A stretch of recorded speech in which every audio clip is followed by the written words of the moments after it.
Zdravljeni, z vami sem Minka Gantar in danes bomo govorili o spominih, ki jih vlači dediščina naše družine za seboj.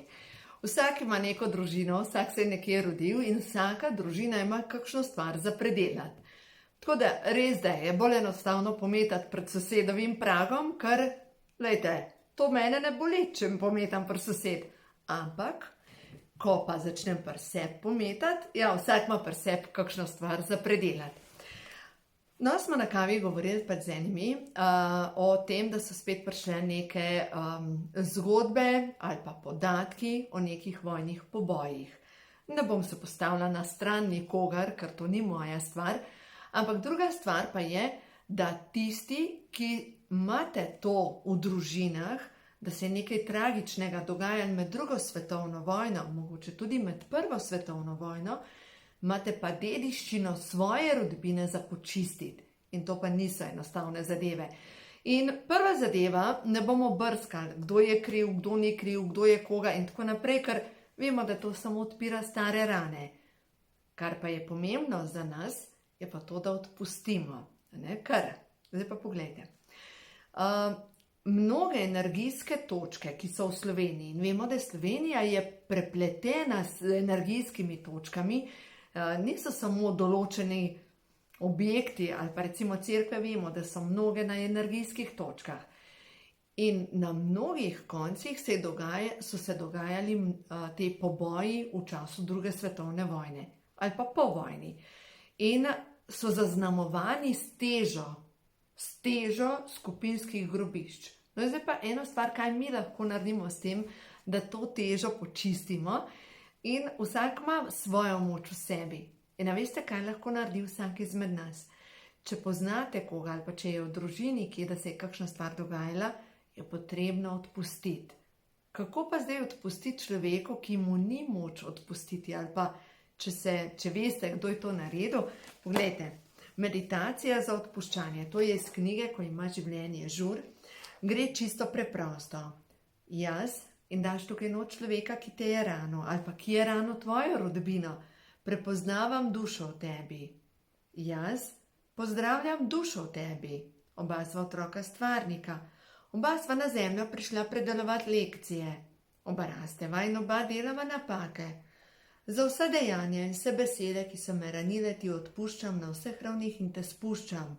Sproščam so svojo jezo, zamero in razočaranje do tebe.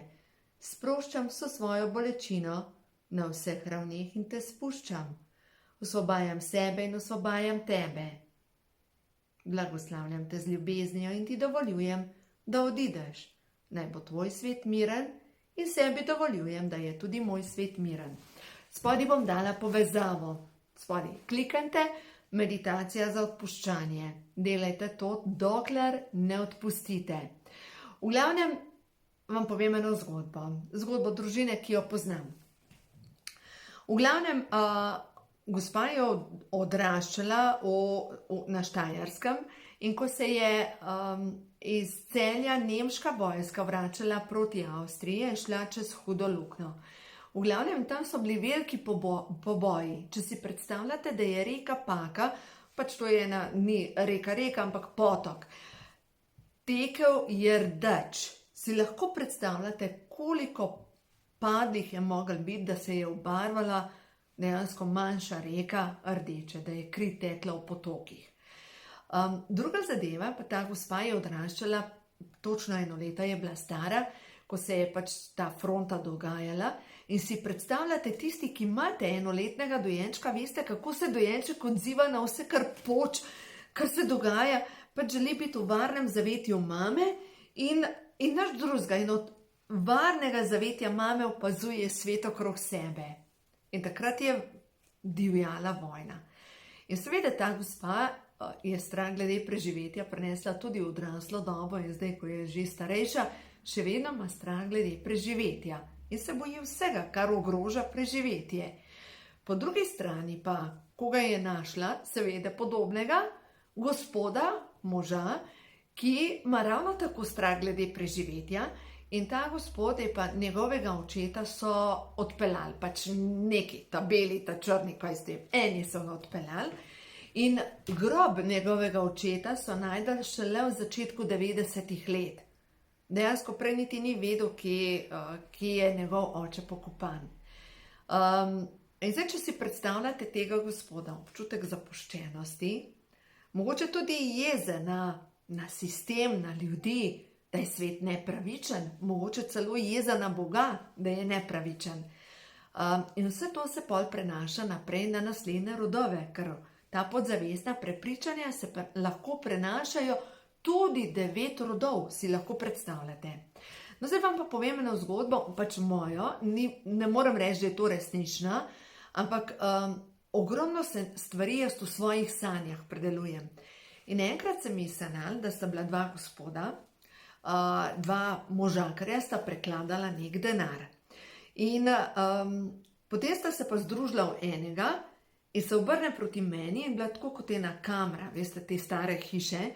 In mi reče ta gospod, je rekel, no, povej svojim, da je zdaj 100 let, da je treba denar pošlihtati. Seveda, jaz sem šla domov in sem povedala, da zdaj 100 let, da je treba nek denar pošlihtati.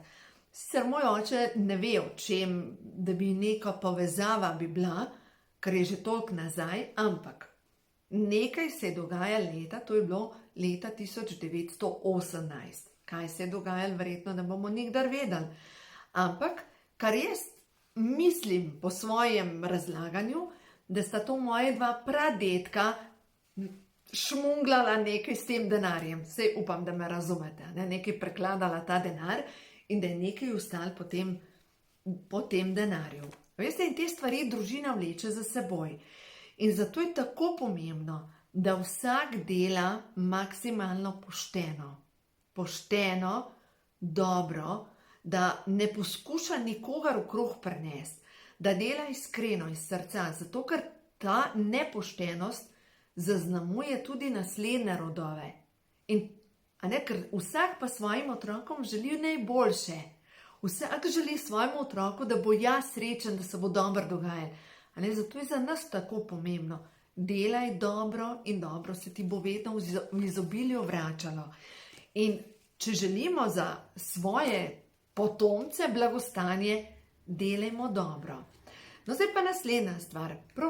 Program glede denarja, glede pomankanja, glede tega, da mi ne pripada. No, ali pa povem raj zgodbo iz svojega življenja. Večkrat sem se že sama pri sebi smejala, ker sem rekla, veste, pri Neolifeu sem zdaj že skoraj 30 let in z mojim mentorjem nimava dobrega odnosa, pa ne zato, ker ga jaz ne maram, ampak nos sem utaknila nekam, kamor ga ne bi smela, pa v glavnem nima me preveč rad, no kakorkoli že. Jaz mu pošiljam vso dobro voljo in ljubezen in podporo, ampak on mene ne mara. Pač spet, ne moš prisiliti ljudi, da te imajo radi. Jaz sem razmišljala, sem rekla, temu človeku jaz vsak mesec pač dobi neko provizijo od mene. Sem rekla, po mojega sem ga mogla tako močno okrog prinesti v enem življenju, da mu zdaj na obroke vračam vsak mesec.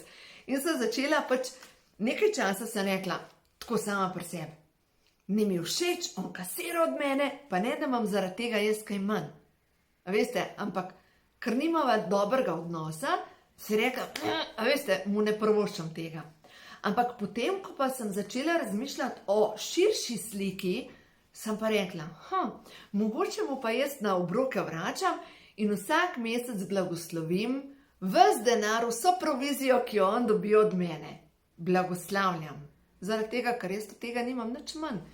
Če on dobi neko provizijo, ki mu pripada, ne nazadnje, ne. In dejansko, če je to način, da jaz razrešim del karme, je to v redu. Je to popolnoma v redu in s tem osvobajam sebe in verjetno tudi njega iz tega primeža. Ker poglejte, karma se razreši takrat, ko eden popusti. Avtomatično, z moje strani je to rešeno. Jaz sem odpustila, prepustila, delam dobro za ljudi. Zdaj pa druga stvar pa je, sindrom prostitucije pa je, da želiš vsem dobro samo sebi. Se pravi, vsi so lahko na boljšem, ampak ni pa nič narobe, če sebi škodujem. Zato je pomembno, da eno stvar pa počistimo pri sebi, da znam pa tudi zase zaračunati. Veste, ne da rečem, a se zame pa že v redu. Iz omare sem potegnila tole obleko, ki sem jo leta nazaj kupila, ja, in je taka bolj vojaška in mogoče je to me ravno spodbujalo, da posnamem tale video, pa te teme, ki smo jih danes se pogovarjali pa včeraj. To je ena obleka, ki jo imam za takrat, ko so mrzli dnevi, ker ima pokrite rame, ampak po drugi strani, leta nazaj sem vedno razmišljala, če sem šla v trgovino, se zame je še dovolj dober. Zase sem kupila tisto, kar je bilo najbolj poceni. Zase sem kupila tisto, kar je bilo, ja, tudi na razprodaji. Še vedno kupujem na razprodajah, ampak brez slabe vesti, da se razumemo. To je razlika, velika razlika, ker če jaz pri sebi šparam, da za sebe si ne privoščim ene zadeve, pomeni, da sem skopušna do sebe, kar pa ni v redu. Ne? Jaz, če želim, da se jaz razvijam, ljubezen do sebe, pomembno, da tudi sebe podprem, da tudi sebi privoščim, da tudi sebi podarim. Tukaj se ne gre toliko za velike vsote, kot se gre za namen. Namen, da brez slabe vesti si vzamem uro in se naspim. Brez slabe vesti si vzamem čas in grem v banjo in si pripravim kopel in uživam. Brez slabe vesti nekaj zase naredim. Gre se za to, da sebi privoščim. A nekaj, kdor ima pa za počistiti ta sindrom prostitucije, pa pomeni, da vsem ostalim privoščiš, a pri sebi pa ne. Pri sebi pa treba šparati in če pri sebi začneš šparati, kaj se zgodi? Ne vem, tisti, ki radi gledate risanke, se jaz sem med njimi, kar pogledajte, kako izgledajo, kako so narisani tisti ljudje, tisti skopušniki. Takole. Ne? Pač, če ne privoščiš sebi, se to odraža na tvojem obrazu. Zato je pomembno, objem sebe, ko greš spat in si reči, bejba, rada te imam. Zjutraj, ko staneš, rečeš, no dan je. Tako, kot če pogledaš, če imate domače živali, ko se pretegnejo, to ni povezan z neko posebno zadevo, kot to, da si tisti trenutek vzamejo za sebe, brez slabe vesti. Veste, gre se za to, da začneš nekaj delati za sebe. No in ta teža, ki jo človek pol vleče za sabo. Tista stvar, ki mi zdaj pride na pamet. Zadnjič je bila pri meni ena gospa, ki pridna mraveljca. Pridna, dela, poskrbi za vse in predvsem ne vzame si brez slabe vesti za sebe čas.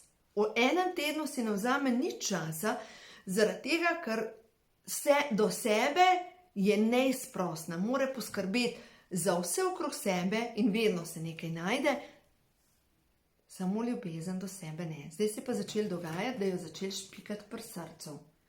Glede, špikanje pri srcu je lahko pomanjkanje magnezija, absolutno. Lahko ti manjka magnezija in če ti manjka magnezija, te špika pri srcu, ti migajo razne mišice, ti trzajo mišice, te zgrabi krč. Ampak dolgotrajno pomanjkanje magnezija pa lahko tudi privede do tega, da začnejo mišice neenakomerno delovati. Srce je pa mišica. In magnezij, ki ga dobimo? Ja, dobimo ga v zeliščih, recimo, danes sem objavila eno slikco, ena rastlina je, potrošnik se ji reče, in bom dala še tukaj objavo od spodaj povezavo, v glavnem cikorija, to je v glavnem krasna rastlinca in ta rastlinca ima v sebi ogromno magnezija, ki deluje na sproščanje mišic.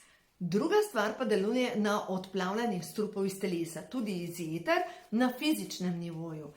In druga stvar je pomembno, da če imamo že težave z mišicami, srcem, da nas špika, ja, kaj nas uči? Poskrbi za sebe. Vzemi si čas za sebe. Ker glejte, ko zbolimo, komu bomo koristili? Prav nobenemu na tem svetu. Zato spustite tisto, kar vas bremeni. Odpustite tistim, ki jih vlačite, veste, ki vam kuha v možganih, ki vas čas razmišljate in postavite sebe na prvo mesto, zato ker v nasprotnem primeru enkrat telo reče ne. In ni potrebno čakati do takrat, da zbolite, ker lahko prej se ustavite in nekaj naredite za sebe. Zato lejte, ne protestirati proti, ne se boriti proti. In tako kot je rekla mati Tereza, ko so jo povabili na shod proti vojni, je rekla, ne bom prišla, ampak povabite me na shod za mir. Zato lejte, ne bodite proti, ampak bodite za.